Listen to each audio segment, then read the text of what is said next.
Aulnay-sous-Bois, il achète une voiture, la courroie lâche 2 jours après. Il revient taper le garagiste. Estimant s'être fait arnaquer, l'acheteur règle ses comptes à coups de poing. Ah, salade de légumes à tous. On est à Aulnay-sous-Bois dans le 93, hein. En même temps, qu'est-ce que vous attendez d'une personne qui, le comportement des gens qui habitent dans ces endroits-là? Vous avez acheté une voiture, la cour, elle lâche. Ça peut arriver, hein? Vous pouvez acheter une voiture neuve et elle peut tomber en panne au bout de quelques jours. Ça peut arriver. Tu retournes dans le garage et tu vas frapper le garagiste. Mais pourquoi? Je comprends pas. C'est quoi ce comportement? C'est quoi ce comportement, les gars? Expliquez-moi, je comprends pas.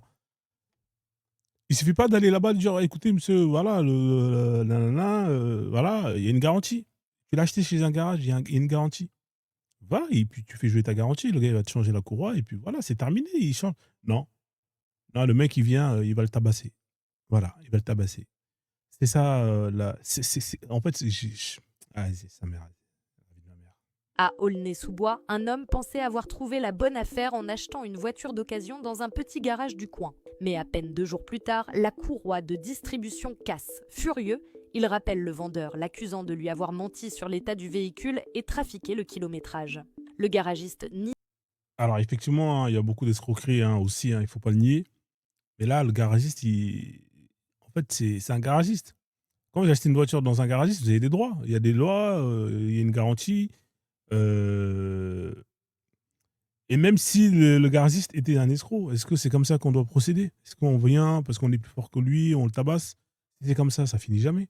Toi, tu vas le tabasser, lui va venir, il va ramener ses frères, il va te tabasser, toi tu vas ramener ton et à la fin, c'est comme l'histoire du poisson rouge, hein, je crois que c'est en plus, je crois que c'est dans la même ville. Je sais pas, c'est culturel, j'ai l'impression, hein, souvent. Ah, les gens, ils viennent, ils règlent leur compte, hein, «Je suis plus fort que toi, je te goume». Heu, le garagiste, il aurait fait 2 têtes de plus que toi, tu aurais fait quoi? Tout et refuse de le rembourser. Déterminé à régler ça à sa manière, l'acheteur revient quelques jours plus tard accompagné de 2 amis.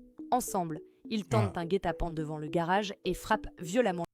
voilà. Bon, bah, bien évidemment, il fallait pas s'attendre à qu'ils viennent tout seuls parce que le courage, ça, c'est les mêmes communautés, hein. Ça, c'est maghrébin, hein, voilà. Vous aurez beau dire ce que vous voulez, maghrébin, musulman, maghrébin. Ah, voilà. Si c'est pas maghrébin, c'est musulman noir africain. Voilà. Mettez en commentaire la famille, hein, si vous estimez que ce mec-là, il faut le mettre en prison. Il faut mettre le garagiste en prison. Qui c'est qui a tort, qui c'est qui a raison? Mettez dans les commentaires, partagez la vidéo, donnez la force. À la de légumes à tous. Prenez soin de vous. Ciao, ciao.